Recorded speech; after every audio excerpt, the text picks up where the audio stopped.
इस धम्मेश Buddhist channel को देखने वाले सभी बुद्धिमान प्रज्ञावान धम्मवान बहनों और भाइयों को सप्रेम नमः बुद्धाय, साथ ही साथ मैत्रीपूर्ण जय भीम।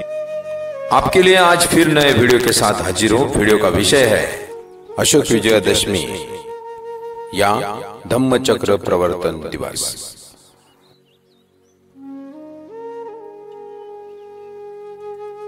सम्राट अशोक, जिन्हें अशोक महान के नाम से भी जाना जाता है, मौर्य साम्राज्य के तीसरे सम्राट थे, जिन्होंने लगभग 268 से 232 ईसा पूर्व तक शासन किया। वे बौद्ध धर्म के प्रचार प्रसार और प्राचीन भारत के एक विशाल समृद्ध साम्राज्य की स्थापना के लिए प्रसिद्ध है। अशोक विजयादशमी बौद्ध धर्म में मनाया जाने वाला एक त्योहार है। यह त्योहार सम्राट अशोक के कलिंग युद्ध के विजय के 10वें दिन मनाया जाता है। इस दिन अशोक ने बौद्ध धर्म की दीक्षा ली थी। अशोक विजयादशमी को धम्म चक्र प्रवर्तन दिवस के नाम से भी जाना जाता है। अशोक विजयादशमी से जुड़े कुछ खास बातें। अशोक ने कलिंग युद्ध के बाद हिंसा का परित्याग कर बौद्ध धर्म अपनाने का फैसला किया था। इस दिन अशोक ने घोषणा की थी कि अब हत्यारों से नहीं बल्कि शांति और अहिंसा के जरिए अपनी प्रजा को जीतेंगे। अशोक ने बौद्ध धर्म के प्रचार प्रसार के लिए कई काम किए, जैसे कि हजारों स्तूप का निर्माण, शिलालेखों और धम्म स्तंभों की स्थापना। युद्ध का त्याग कर बुद्ध को अपनाने का संदेश देती है अशोक विजयादशमी। इस धम्म दीक्षा के बाद अशोक ने अपनी प्रजा का दिल बल या शस्त्र के माध्यम से नहीं बल्कि शांति और अहिंसा के माध्यम से जीतने की प्रतिज्ञा की। बौद्ध धर्म के प्रचार प्रसार की अपनी प्रतिबद्धता में अशोक ने उल्लेखनीय प्रयास के लिए, जिनमें 84,000 स्तूपों का महत्तम कुशल कम है। सम्राट अशोक के शासन के मुख्य पहलू। प्रथम पहलू, साम्राज्य का विस्तार। अशोक ने मौर्य साम्राज्य का विस्तार किया, जो भारतीय उपमहाद्वीप के अधिकांश हिस्सों को शामिल करता है। दूसरा पहलू, कलिंग युद्ध।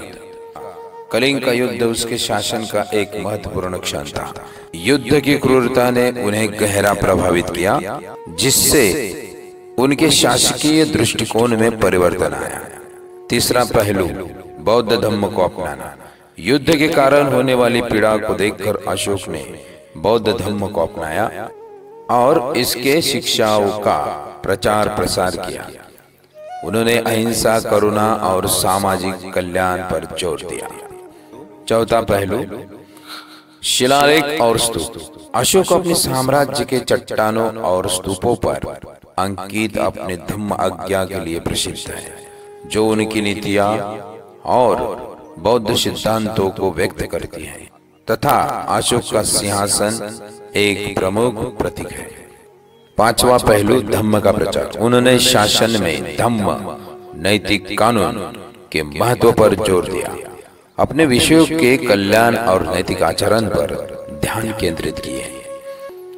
छठवां पहलू, संस्कृति पर प्रभाव। अशोक की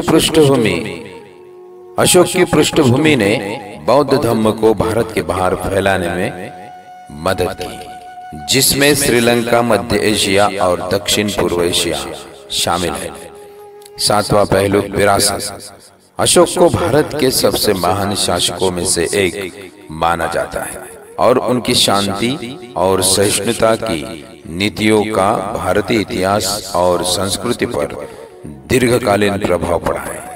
सम्राट अशोक की विरासत आज भी नेतृत्व, नैतिकता और शासन पर चर्चा को प्रेरित करती है।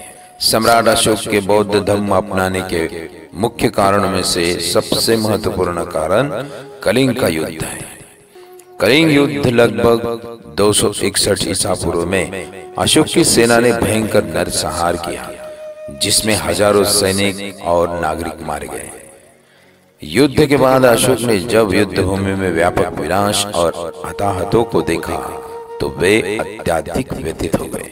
उन्होंने महसूस किया कि इस प्रकार के हिंसक कार्यों से मानवता को कोई लाभ नहीं बल्कि पीड़ा ही होती है और दुख ही बढ़ते हैं। कलिंग युद्ध के बाद अशोक का हृदय परिवर्तन हुआ और उन्होंने हिंसा का परित्याग का निर्णय लिया।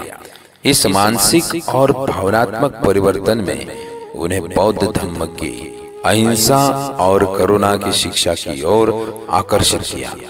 उन्होंने बौद्ध धर्म अपनाया और अपने जीवन में शांति, अहिंसा और नैतिकता को प्राथमिकता दी।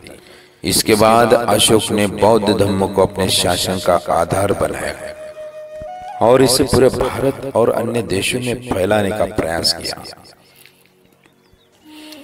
इसी परामर्श में जिस प्रकार सम्राट अशोक ने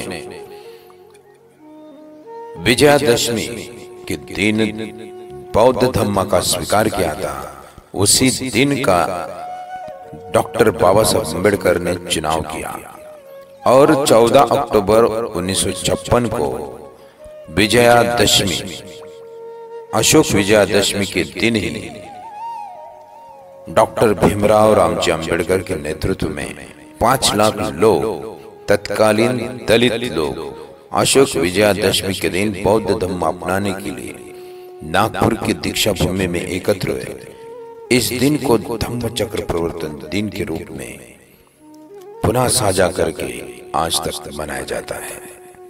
नमो बुद्धाय, नमो अशोकाय, जय भीम, जय राम।